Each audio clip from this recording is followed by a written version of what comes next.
छत पर बागबानी दो तरीक़ों से की जा सकती है।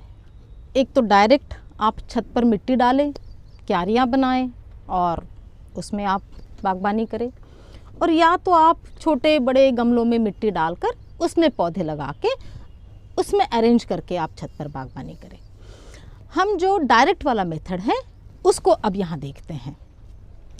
डायरेक्ट मेथड में दो तरीके हैं। या तो मैंने ये जिस तरह से टेम्पररी क्यारी बनाई हुई है ऐसी टेम्पररी क्यारी बनाएं। जब आपका सीज़न हो जाएगा या जब आपका पौधा आपको मन करेगा कि नहीं मुझे यहाँ से ये क्यारी अभी हटानी है, मेरी नीड्स कुछ और हैं, तो आप इसको डिसमेंटल करके आसानी से दूसरी जगह लगा सकती है। दूसरा है आप परमानेंट क्यारियाँ बना सकते हैं। जो ये मेरे पीछे दिख रही है आपको, ये परमानेंट क्यारी है। इसको मैंने कंस्ट्रक्ट कर दिया है और इसको मैं यहाँ से हटा नहीं सकती। तो ये तो हुआ एक परमानेंट ऑप्शन। टेम्परेरी ऑप्शन सबसे ज़्यादा फ्लेक्सिबल है। टेम्परेरी ऑप्शन में आप क्या कर सकते हैं? नंबर एक, छत के वाटर सीपेज का ज़रूर ध्यान रखें। वाटर प्रूफिंग बिल्कुल ज़रूरी है। और यहाँ पर आप जो मिनिमल एक वाटर प्रूफिंग होती है, जो केमिकल वाटर प्रूफिंग कहते हैं, जो 1 से 1.5 सेंटीमीटर थिक होती है, उस लेवल पे भी बहुत अच्छे से ध्यान रख के और ये टेम्परेरी क्यारियों के साथ में आप बागबानी कर सकते हैं। सो टेम्परेरी स्ट्रक्चर के फ़ायदे ये हैं कि इसकी फ्लेक्सिबिलिटी है। आप जब मर्जी इसको छोटा बड़ा कर सकते हैं, जब मर्जी आप इसकी जगह चेंज कर सकते हैं, और ये परमानेंट स्ट्रक्चर से ज़्यादा हल्का है। उसके कंपैरिजन में ये काफ़ी हल्का है। अब टेम्परेरी स्ट्रक्चर जब आप बनाएंगे तो आप इसकी लंबाई, चाहे आपकी जितनी जगह छत पर या बालकनी में अवेलेबल है वो चाहे आप जितनी बनाएं, इसकी चौड़ाई बनाते समय ध्यान रहे कि जब आप इसमें काम करोगे, अब कोई भी गमला है, क्यारी है, आप उसमें काम करोगे, पौधे लगाओगे, निकालोगे, गुड़ाई करोगे, दोनों तरफ आप खड़े होकर आपका हाथ कम से कम क्यारी के सेंटर तक पहुंच सके, इतनी ही मैक्सिमम इसकी चौड़ाई होनी चाहिए। मिनिमम आपको जितनी चाहे हो सकती है, मिनिमम बिल्कुल 1 इंच जैसे 8 इंच भी आप कर सकते हैं, मगर मैक्सिमम 3 फुट से ज़्यादा ना करें। 3 फुट ये कहा जाता है कि अगर आप दोनों तरफ खड़े रहे और अपना आर्म लेंथ ले लें और वहाँ पर अगर ऑपरेशन करना चाहे तो ये arm length, operating arm length कहते हैं कि 1.5 फुट का होता है। इसलिए 1.5 फुट इधर से और 1.5 फुट उधर से, 3 फुट से ज़्यादा आप चौड़ाई ना करें। लंबाई आप चाहे जितनी कर सकते हैं। अब इसकी जो हाइट है ये कितनी रखें? अगर आप यहाँ पर देखेंगे तो मैंने 2 अलग अलग हाइट आपके समझने के लिए बना के रखी हुई है।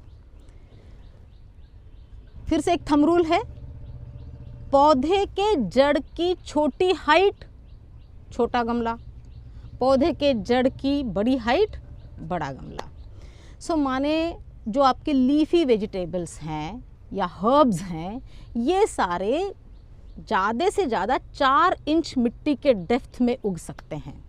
तो उनके लिए आप इतना बड़ा स्ट्रक्चर खड़ा करके लोड क्यों क्रिएट करें, जगह क्यों वेस्ट करें? तो आप अगर ये सामने देखेंगे, मैंने सिर्फ 2 ईंटों के हाइट की एक छोटी सी क्यारी बनाई है। उसमें आप पालक, मेथी, पुदीना, हर्ब्स, यहाँ तक कि आप इसमें गोभी भी उगा सकते हैं। मूली, गाजर जो ज़मीन में जाती है वो आप नहीं उगा पाएंगे। टमाटर, मिर्च या बैंगन जिनकी पौधों की रूट्स की हाइट ज़्यादा होती है वो आप उसमें नहीं उगा पाएंगे। और एक अगर आप ध्यान रखें तो एक ईंट जो होती है, नॉर्मल जो मार्केट में ईंट मिलती है, इसकी ये जो हाइट होती है ये करीब 3 इंच की होती है। सो अगर आप बड़े पौधों के लिए कर रही हैं तो 4 ईंट के हाइट का आप ये क्यारी बना लें। अगर आप बड़े बड़े ट्रीज़ के लिए कर रहे हैं तो मैक्सिमम आप 5 या 6 ईंट के हाइट की कर सकते हैं। आपको इसमें जो लेयर्स डालने हैं, अभी जो मैं आपको दिखाऊंगी, उन लेयर्स के साथ साथ जो मिट्टी की गहराई है वो थोड़ी कम हो जाती है। सो चाहे जितना बड़ा पौधा हो, आप मेरे छत पर देखेंगे कि पपीते का पेड़ भी लगा हुआ है, उसकी जो जड़ है वो उसको 1 फुट से ज़्यादा गहरे मिट्टी की ज़रूरत नहीं होती है। मैक्सिमम 15 इंच की सॉइल डेप्थ आपको चाहिए होती है। तो इसलिए अगर आप ये परमानेंट गमला भी 6 ईंट ऊंचा बना ले तो आप उसमें आम का, जामुन का या पपीते का सारा पेड़ इसमें लगा सकते हैं। ईंटें जमाते समय एक और चीज़ का ध्यान रखें, कभी भी ईंट के ऊपर ईंट ना जमाएं। ये जो है ये ना जमाएं, इससे आपके स्ट्रक्चर की स्ट्रेंथ कम हो जाती है। आप किस तरह से जमाएंगे? अगर आपने नीचे के ईंटों का लेयर ये साइड बाय साइड किया है तो आप इसके ऊपर जो लेयर करेंगे 2 ईंटों के बीच में आप 1 ईंट रखेंगे, ये इस तरह से। इसको कंस्ट्रक्शन की भाषा में ब्रिटिश बॉन्ड कहते हैं। उसके ऊपर जब आप रखेंगे तो फिर से 2 ईंट के बीच में आप ये 1 ईंट रखेंगे। इससे क्या होगा, इसकी स्ट्रेंथ, इस दीवार की स्ट्रेंथ काफ़ी अच्छी हो जाती है और आपका ये टेम्पररी स्ट्रक्चर भी सालों साल चलता है। इन क्यारियों को बनाते समय, इसके मटेरियल का चयन करते समय याद रहे कि जो हल्का हो और ऐसा मटेरियल हो जिसकी स्ट्रेंथ भी हो और जो आपके इस क्यारियों के अंदर के मिट्टी को ठंडा रखे और बाहर के एनवायरनमेंट से इसका इंटरेक्शन होता रहे। अब हम ये क्यारी बनाने के बाद जो दूसरी इसकी प्रक्रिया होती है, जो दूसरा स्टेप आता है, अब हम इसको लेयर्स क्रिएट करेंगे अंदर। जैसे हम गमलों में लेयर्स बनाते हैं, ड्रेनेज लेयर, मॉइस्चर लेयर और उसके बाद में soil mix. Learn from nature. सबसे आसान चॉइस है ब्रिक, ईंटों के टुकड़े। तो सबसे आसानी से अवेलेबल जो होता है अपने शहरों में ईंटों के टुकड़े, ये देखिए पोरस हैं, मिट्टी के हैं, ये मॉइस्चर को रिटेन करते हैं और एक्स्ट्रा पानी को निकाल देते हैं। ये कभी भी टेम्परेचर के साथ में गर्म नहीं होगा। तो ये जो है आपके जड़ों के लेयर, जड़ों के पास की जो मिट्टी है उसका टेम्परेचर मेंटेन रखेगा और ये पत्थरों से हल्का भी। ईंट हर शहर में बहुत आसानी से अवेलेबल होती है, ये पहला चॉइस है। कई शहरों में ये मटेरियल अवेलेबल होता है जिसको कहते हैं खंगर। कंस्ट्रक्शन मटेरियल है ये। कंस्ट्रक्शन साइट्स पे, कंस्ट्रक्शन जो आपको रॉ मटेरियल जहाँ पे जिस दुकानों में या जिन साइट से मिल जाता है वहाँ पर बहुत आसानी से अवेलेबल होता है। ये हल्का होता है और पोरस हैं और इसका भी देखिए, इसका जो उबड़ खाबड़ जो इसका शेप है, इस शेप के कारण पानी इसमें भी नहीं रुकेगा। पानी, एक्स्ट्रा पानी जो है वो ड्रेन हो जाएगा और ये पोरस होने के कारण इसमें मॉइस्चर बना रहेगा। ये भी तापमान के साथ में गर्म ठंडा नहीं होगा और इसलिए जड़ों के पास के मिट्टी का टेम्परेचर और ह्यूमिडिटी ये मेंटेन रखेगा। आपके शहरों में अगर खंगर अवेलेबल हो तो आप उसको भी चूज़ कर सकते हैं। तीसरा मटेरियल है, इसे भी खंगर कहते हैं। ये आजकल जो वो काला वाला खंगर है उसकी अवेलेबिलिटी कई शहरों में नहीं हो पा रही है, मगर ये एक सफ़ेद रंग का पोरस मटेरियल एक और मिलता है, इसको सफ़ेद खंगर कहते हैं। ये काले वाले खंगर से भी हल्का होता है, ये बहुत हल्का होता है और ये भी ऐसे मटेरियल से बना हुआ होता है जो टेम्परेचर्स के साथ में बहुत जल्दी गर्म या ठंडा नहीं होता है। इसका भी अगर आप स्ट्रक्चर देखें काफ़ी पोरस हैं। इसका भी जो शेप देखें तो ये बड़ा उबड़ खाबड़ है, तो ये भी अगर आप कहीं डालेंगे नीचे तो वज़न भी नहीं करेगा, पानी को निकाल देगा और ये पोरस, ये जो सारा पोरस सरफेस है इसमें मॉइस्चर को होल्ड करके रखेगा। अगर आपके शहर में तीनों चीज़ें अवेलेबल हो तो आप इसको प्रीफर कर सकते हैं क्योंकि इसका वज़न बहुत कम है और छत के ऊपर ये बहुत बड़ा एडवांटेज हो जाता है।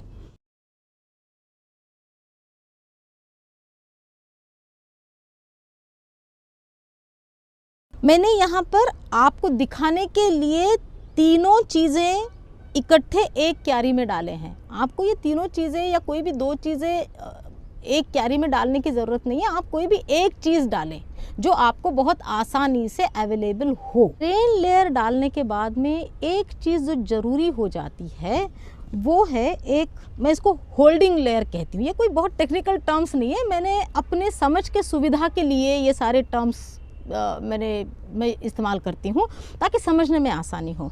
होल्डिंग लेयर क्या है? जो मिट्टी को ऊपर की तरफ होल्ड करके रखेगा मगर पानी को नीचे ढलान के साथ साथ बहा देगा, बहुत अच्छे से ड्रेन कर देगा। अब ये होल्डिंग लेयर क्या है? ये एक कपड़ा है जिसको कहते हैं जियो टेक्सटाइल। काफ़ी स्टर्डी होता है, इसका लाइफ काफ़ी लंबा होता है, इसमें वियर एंड टियर सबसे कम होता है। इसका फ़ायदा ये है कि ये मिट्टी को तो होल्ड करके रखेगा ऊपर और नीचे से पूरा पानी ड्रेन कर देगा। आपकी क्यारी के साइज़ के कम से कम 1.5 गुना पीस आप इस जियो टेक्सटाइल का काटेंगे। वो इसलिए क्योंकि जब आप इसको बिछाएंगे तो इसकी जो एजेस हैं ये गमले के बाहर रहनी चाहिए और ये अच्छे से आप इसको खींच खींच के ड्रेन लेयर के ऊपर इसको एडजस्ट करेंगे।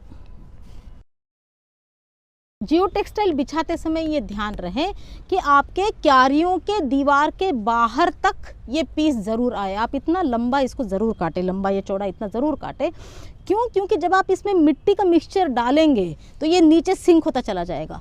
फिर ये अगर अंदर फोल्ड होगा तो आपकी मिट्टी इन ब्रिक्स के गैप में से बह के चली जाएगी। इसलिए आपको ये पूरा बाहर तक रहना ज़रूरी है और इसको बाहर तक रखने के लिए हम इसको जब बिछाएंगे तो इनके एजेस पे एक एक ईंट का वज़न रख देंगे।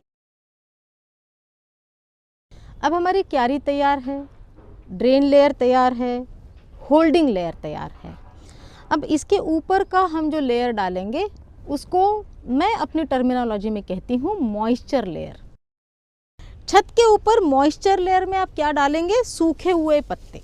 सूखे हुए पत्ते बागबानी में और ख़ास करके ऑर्गेनिक गार्डनिंग में, नेचुरल गार्डनिंग में हर गार्डनर के फेवरेट वस्तु होती है और मेरी भी ये बहुत अति प्रिय वस्तु है। जहाँ पर मौका मिले मैं इन सूखे हुए पत्तों का ज़रूर इस्तेमाल करती हूँ और ख़ास करके जो मॉइस्चर लेयर जिसको मैं कहती हूँ, जो गमले के बिल्कुल ड्रेन लेयर के ऊपर जो एक अच्छे से थिक 2-3 इंच का जो लेयर हो वो मॉइस्चर लेयर, उसमें आप खूब सारे सूखे हुए पत्ते डालें। तो आइए नेक्स्ट लेयर क्रिएट करते हैं। ड्रेन लेयर हो गया, होल्डिंग लेयर हो गया, अब हम एक मॉइस्चर लेयर क्रिएट कर रहे हैं। ये कितना थिक होना चाहिए?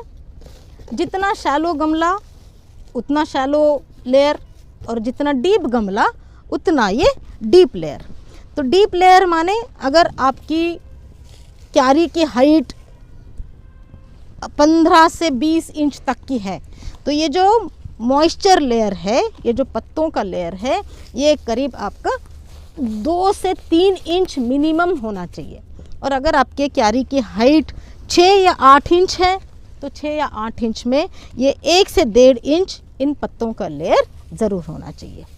चलिए, ये हमारा बहुत सुंदर सा मॉइस्चर लेयर भी तैयार है। माने हमने क्या किया है, पौधे के बढ़ती हुई जड़ के लिए यहाँ पर हमने खाना छुपा के रखा हुआ है। जैसे जैसे इन सूखे पत्तों का कंपोस्ट में रूपांतरण होता चला जाएगा, वो पौधे के लिए रेडी खाना बनता चला जाएगा और उसकी खोज में जो आपके पौधे की जड़ें हैं वो गहरी और गहरी सफ़र जर्नी शुरू करेंगे।